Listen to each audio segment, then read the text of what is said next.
Nah tapi uh, orang ini berani, "Ya sudah angkat kredit dulu lah, nggak apa-apa." Nah nanti kalau mobil ini diusahakan kan bisa memberikan uh, masukan, ya masukan atau penghasilan ke perusahaan.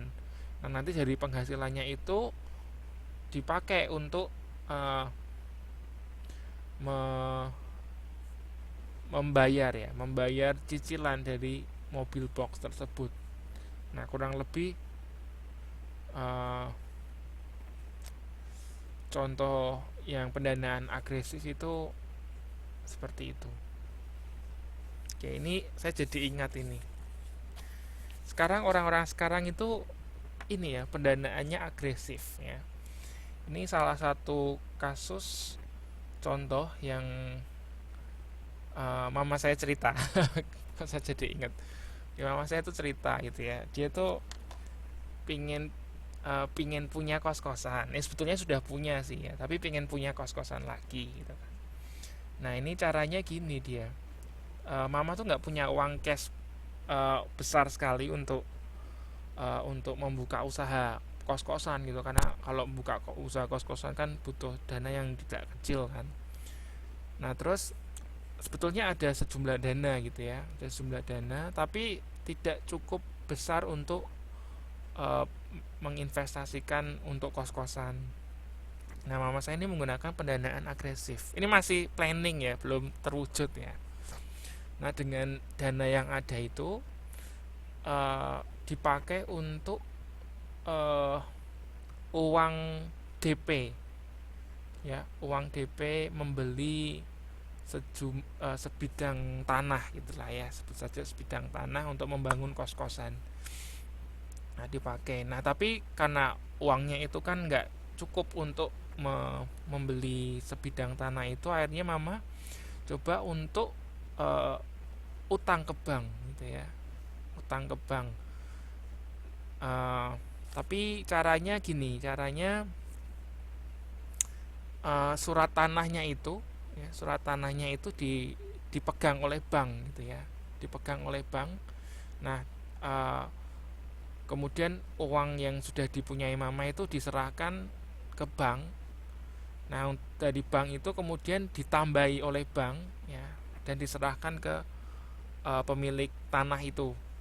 Nah kemudian sebidang tanah itu kan diusahakan mama itu ya jadi kos-kosan. Nah tiap bulan menghasilkan sejumlah uang gitu kan. Nah sejumlah uang itu kemudian disetorkan ke, ke bank untuk menutup utang ya pada saat pembelian sebidang tanah itu. Nah ini salah satu contoh pendanaan agresif yang real ya, yang real. Mungkin Anda bisa juga nanti aplikasikannya. Mungkin ada yang Anda ingin punya usaha tapi Anda modalnya itu nggak cukup besar untuk melakukan usaha Anda. Anda bisa pakai pendanaan agresif ini. Ya, Anda gunakan sedikit dana Anda untuk sebagai uang DP gitu ya, istilahnya ya, uang DP.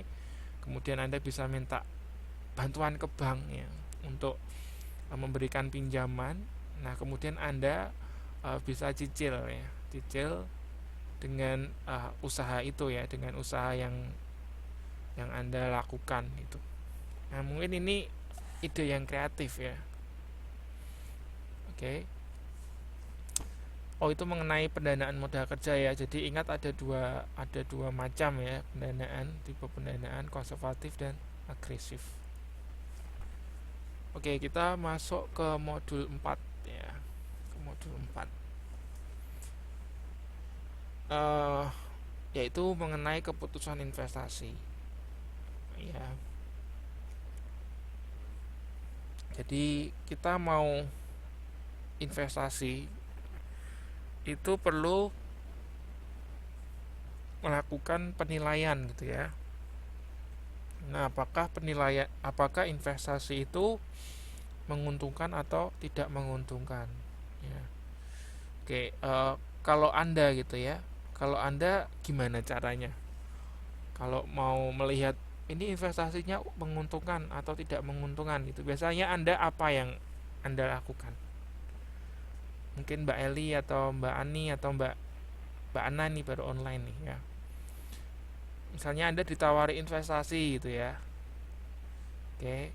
Nah, kemudian uh, Anda menilai ini investasinya ini untung atau nggak untung gitu, Anda gimana cara cara menentukannya? Apa cuma dari feeling, oh kita ini untung gitu, atau apalah, atau Anda mungkin ada pengalaman apa gitu. Jadi mungkin Anda ditawari investasi sama teman Anda, atau Anda pengen investasi punya usaha sendiri gitu ya. Nah, terus Anda melihat ini untung atau nggak untung, ini prospek atau nggak prospek, itu dari mana gitu loh. Anda melihatnya dari mana, caranya gimana?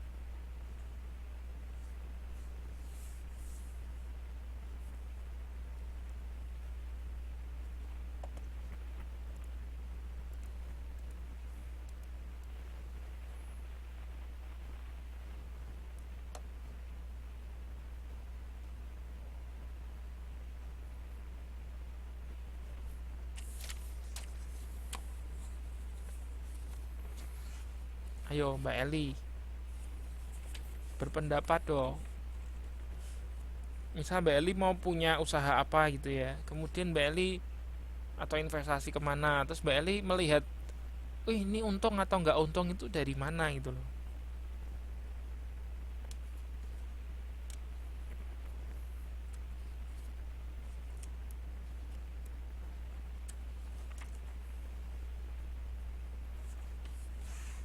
Melihat, oh kalau Mbak Ani dari peluang usaha Pak, maksudnya gimana nih melihat peluang usaha? Misalnya, oh ini kalau jualan ini pembeli konsumennya banyak, ini banyak yang mau gitu ya,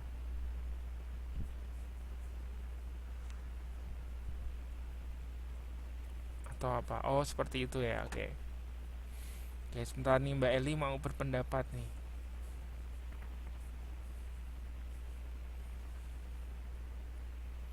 Oke, jadi lihat juga, oh ini gimana usahanya, ini lancar atau enggak. Oke, ada lagi enggak? Oke, oh ini jadi dilihat dari tren ya, Mbak Eli melihat dari tren. Oke, jadi gini, sebetulnya ini ada metode ilmiahnya ini ya.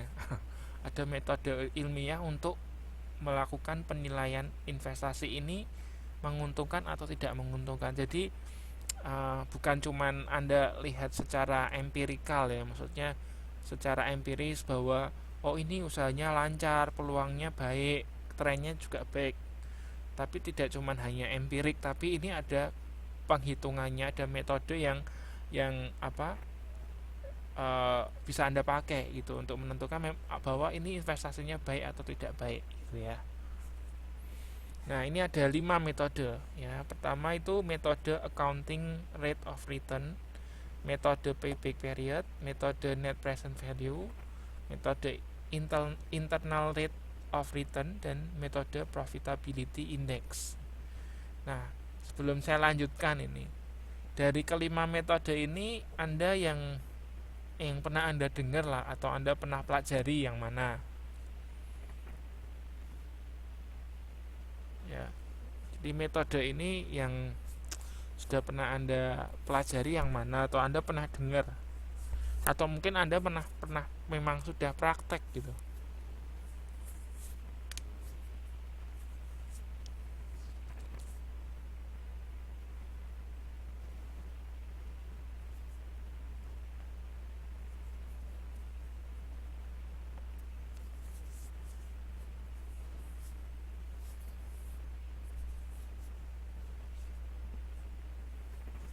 Tidak ada.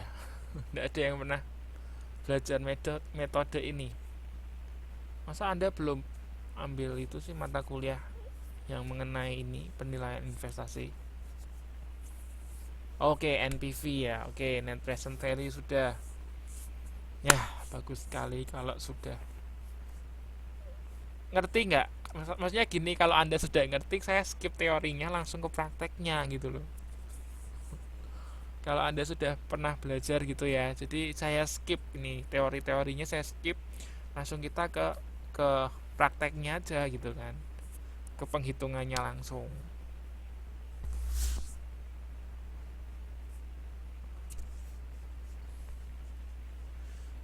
Gimana? Anda sudah ngerti nggak ke teorinya? Kalau sudah, saya skip langsung ini. Oh ya, oke. Saya singgung dulu ya. Tapi nanti nggak sakit hati kan kalau saya singgung? Oke, enggak ya, canda. Oke, enggak deh. Yo, saya bahas ya. Saya bahas. Oke, yang pertama adalah accounting rate of return. Ini adalah sebuah metode penilaian investasi yang mengukur seberapa besar tingkat keuntungan dari investasi. Nah, ya SKB pasti sudah belajar ya. Oke, ya sebetulnya sama ini ya. Untuk keputusan investasi ini sama SKB. Bahkan ini ada satu mata kuliah itu membahas tentang analisis keuangan. Jadi modul 2 kemarin yang kita pelajari modul 2 yang kemarin kita pelajari itu ya, itu dipelajari di satu mata kuliah. Karena saya lihat di modulnya itu ada. Di modulnya itu judulnya analisis keuangan.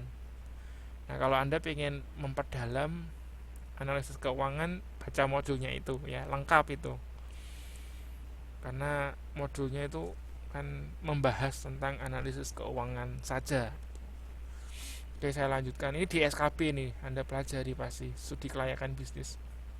Oke, jadi metode ARR ini adalah metode penilaian investasi yang mengukur seberapa besar tingkat keuntungan dari investasi. Metode ini menggunakan dasar laba akuntansi, sehingga angka yang digunakan adalah laba setelah pajak ya. Jadi labanya setelah dikurangi pajak ya, bukan laba kotor ya, tapi laba setelah dikurangi pajak yang dibandingkan dengan rata-rata investasi. Nah, ini rumus ARR itu ini ya, EAT per investasi. Rata-rata EAT per rata-rata investasi.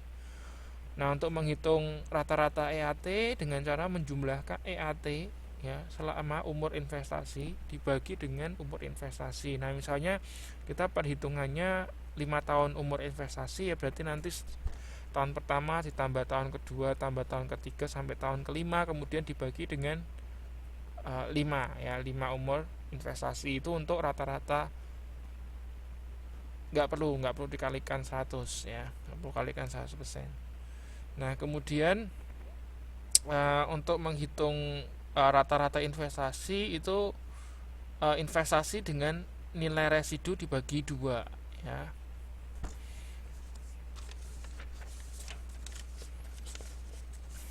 Oke.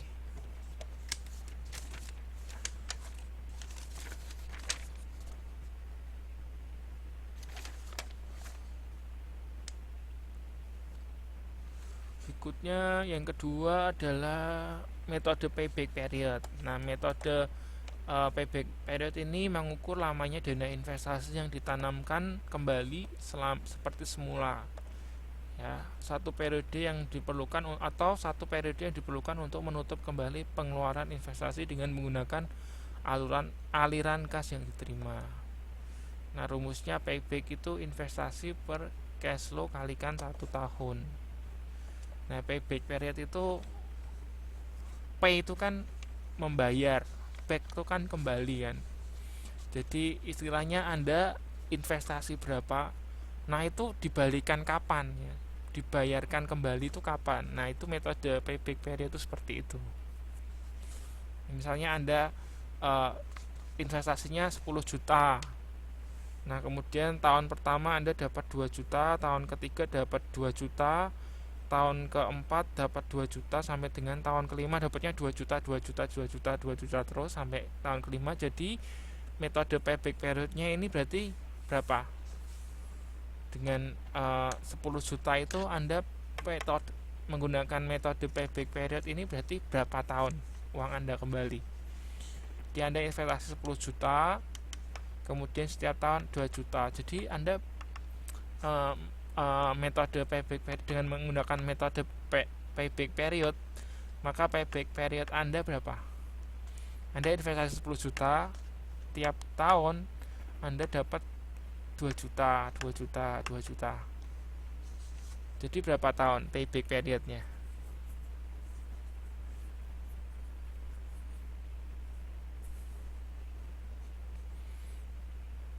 Gampang nih, soalnya sederhana ini.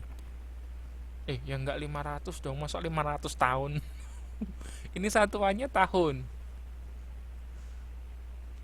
Iya, 5 tahun ya. Jadi artinya uang yang Anda investasikan pertama itu kembalinya dalam waktu 5 tahun. Nah, kalau misalnya kasusnya gini, eh, Anda investasi 10 juta ya, Anda investasi 10 juta. Tahun pertama 2 juta, tahun kedua 2 juta, ketiga 2 juta, ke keempat langsung 5 juta. Nah, kalau kayak gitu nanti gimana ngitungnya? Jadi 2 2 2 eh 2 2 2 5 gitu ya. 2 2 2 5. Anda investasinya 10 juta. Jadi investasi 10 juta ya, tahun pertama 2 juta, tahun kedua 2 juta, tahun ketiga 2 juta, tahun keempat 5 juta langsung. Nah, jadi itu kan ganjil. Kalau tadi kan gampang, tinggal 10 juta dibagi berapa tadi? 2 juta, 2 juta, juta kan 5, berarti 5 tahun kembali. Nah, kalau ini kan ganjil.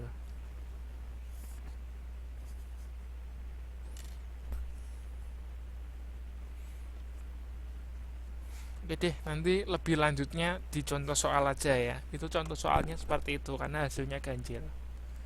Oke, itu payback period. Kemudian kita ketiga adalah metode NPV ya. Nah, NPV itu salah satu metode untuk menilai investasi yang memperhatikan time value of money. Oke. Jadi kelemahan dari payback period dan ARR itu tidak memperhatikan time of money. Nah, itu kekurangannya ya. Kekurangan dari ARR dan payback period itu tidak menggunakan time value of money. Nah, sedangkan kalau NPV itu sudah menggunakan net present value ya, menggunakan present time value of money. Nah, NPV itu adalah selisih antara nilai sekarang dari cash flow dengan nilai sekarang dari investasi.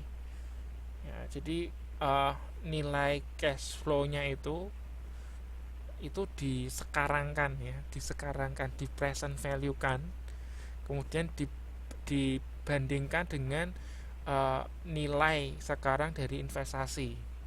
Nah, kalau misalnya itu hasilnya itu negatif, artinya bahwa tidak layak ya, tidak layak dijalankan karena negatif. Nah, sedangkan kalau selisihnya itu positif ya, antara PV dari cash flow itu lebih besar dari NPV dari investasi, artinya investasinya itu layak ya, layak diambil ya, diputuskan layak lah ya. Oke, itu NPV.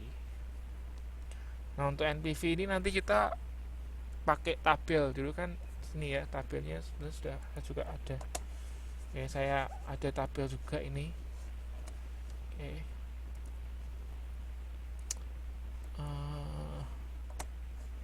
Oke, kemudian yang keempat kita masuk ke IRR ya. Nah, IRR sebetulnya hampir sama dengan NPV ya. Nah, jika NPV itu mencari nilai sekarang bersih dengan tingkat diskon rate tertentu, maka kalau metode IRR itu mencari diskon rate yang dapat menyamakan antara present value dari aliran kas dengan present value dari investasi. Atau IRR adalah tingkat diskon rate yang dapat menyamakan PV of cash flow dengan PV of investment. Sehingga untuk mencari besar IRR diperlukan data NPV yang mempunyai dua kutub positif dan negatif, dan selanjutnya dilakukan interpolasi. Nah, Anda pasti bingung ya, ini ngomong apa. Nanti kalau di prakteknya lebih gampang dimengerti ya. Kita langsung ke prakteknya aja. Berikutnya adalah, oh ini rumusnya ya.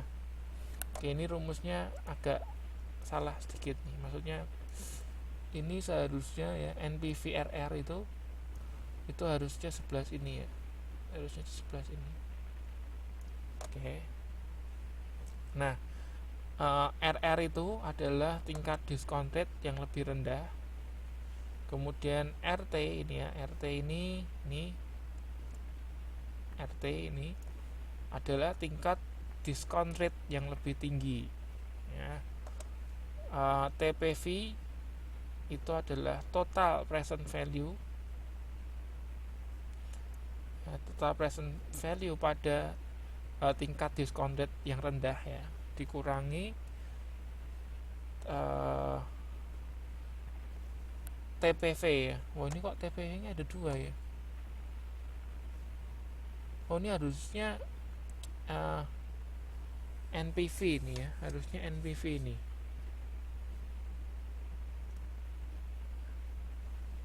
Oke, ini harusnya NPV ya. NPV untuk tingkat diskon rate yang lebih tinggi. Jadi kalau R itu rendah, RR rate rendah, RT rate tinggi ya. Kemudian Anda kurangkan.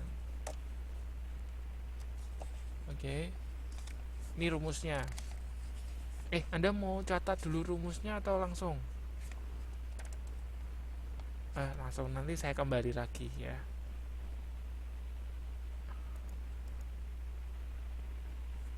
Ya, yang kelima itu menggunakan metode profitability index. Metode ini membandingkan antara present value dari penerimaan dengan present value dari investasi. Nah, jika PI-nya lebih besar dari 1, maka proyek dikatakan layak untuk dijalankan. Jadi ini juga menggunakan time of value ya. Nah, ini dibandingkan ya antara present value dari cash flow ya, penerimaan, dibandingkan dengan present value dari investasi. Nah, kalau lebih gede dari 1, maka dikatakan bahwa investasi ini layak. Oke. Jadi nanti kalau Anda ditawari investasi,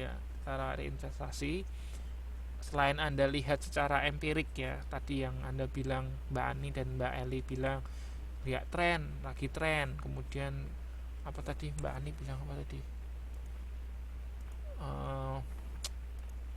Labanya baik, ya tadi lah yang Mbak Ani bilang tadi apa itu ya, lagi tren dan lain sebagainya. Selain Anda lihat secara empirik itu, Anda juga bisa gunakan metode ini ya, untuk menentukan apakah investasi itu layak atau tidak layak ya. Oke, Anda ngerti ya? Kalau ngerti, ini saya kasih soal.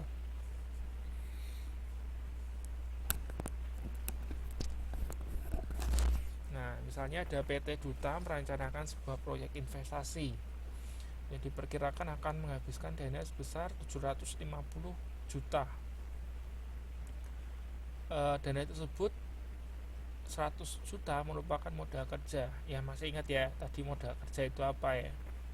Jadi modal yang digunakan untuk menyupport bisnis Anda ya, itu 100 juta, dan sisanya modal tetap dengan nilai residu diperkirakan sebesar 150 juta dan mempunyai umur ekonomis 5 tahun. Proyeksi penjualan selama usia ekonomis diperkirakan sebagai berikut. Jadi tahun pertama diproyeksikan penjualan itu dapatnya 400 juta, tahun kedua 450, tahun ketiga 500, tahun keempat 550, tahun kelima 600. Kemudian struktur biaya pada proyek ini adalah biaya variabelnya 40%. Ya, kalau kita usaha kan mesti ada kena biaya kan. Nah, itu ada biaya variabel 40%, kemudian untuk biaya tetap tunai selain penyusutan sebesar 20 juta per tahun. Kemudian ada juga pajak yaitu 30%.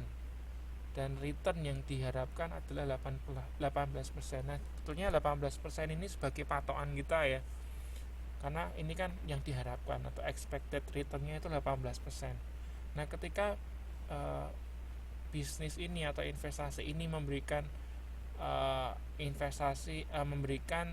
return rate yang lebih tinggi, berarti itu dikatakan bahwa investasi ini menguntungkan. Tapi kalau di bawah expected return expected return itu tidak menguntungkan. Jadi kalau misalnya 19% itu masih menguntungkan gitu, karena yang diharapkan itu adalah 18%.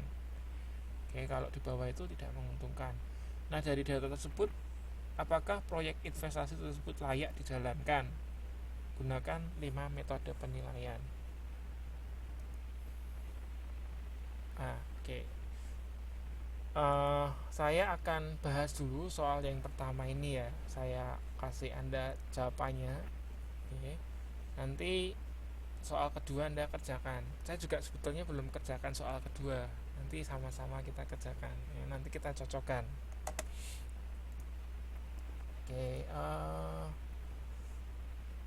Oke, ini jawabannya. Nah, langkah pertama itu Anda perlu membuat cash flow ya, perhitungan laba setelah pajak dan cash flow. Cash flow-nya seperti ini. Nah, tadi kan tahun pertama penjualannya 400, tahun kedua 450, tahun ketiga 500, tahun keempat 550, tahun kelima 600 kan ya kan. Terus tadi biaya variabel itu 40% ya. 40%, jadi dari 400 itu 160 juta, 180 juta, 200, 220, 240. Oke, itu biaya variabel. Kemudian biaya tetap tunai itu sama ya, tadi 20 jutaan semua. Nah, tiap tahun 20 juta. Kemudian penyusutan adalah 100 juta. Oke, saya beritahu cara menghitung penyusutannya. Oke.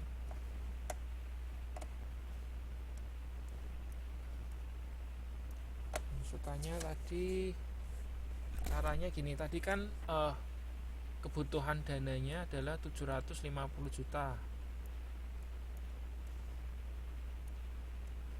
Ya kan? 750 juta itu adalah dana yang dibutuhkan. Kemudian dari 750 itu 100 juta adalah modal kerja, 100 juta ya, kita kurangkan jadi 650 juta. Oke. Nah, 650 juta itu kita sebutkan modal tetap ya. Ini kita sebutkan modal tetap. Nah, kemudian ada juga nilai residu. Nilai residunya adalah 150 juta. Ya, nilai residu itu 150 juta. Kemudian kita kurangkan lagi. Nah, ketemu 500 juta ya. Nah, 500 juta ini kemudian Anda bagi dengan 5 tahun karena ada usia ekonomis ya. Usia ekonomis di soal ini adalah 5 tahun. Jadi Anda bagi 5 tahun. Nah, ketemu 100 juta ya. Nah, 100 juta itu adalah ini penyusutannya ya. Biaya penyusutannya ini 100 juta. Nah, kemudian Anda tulis. Nah, ini pakai metode straight line, dibagi langsung 5 juta ya. Ini dibagi langsung 5 tahun. Nah, kemudian setelah itu Anda kurangkan dari 400. 400 Anda kurangkan 160, kurangkan lagi 20, kurangkan lagi 100, ketemu 280 ya. Nah, 280 ini kita kalikan laba 280 ini adalah jumlah dari ini ya, total biaya ini.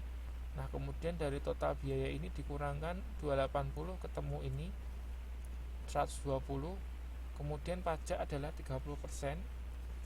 Jadi 30% dari laba itu 120 yaitu 36. Nah, kemudian dikurangkan ini ketemu laba laba setelah pajak yaitu 84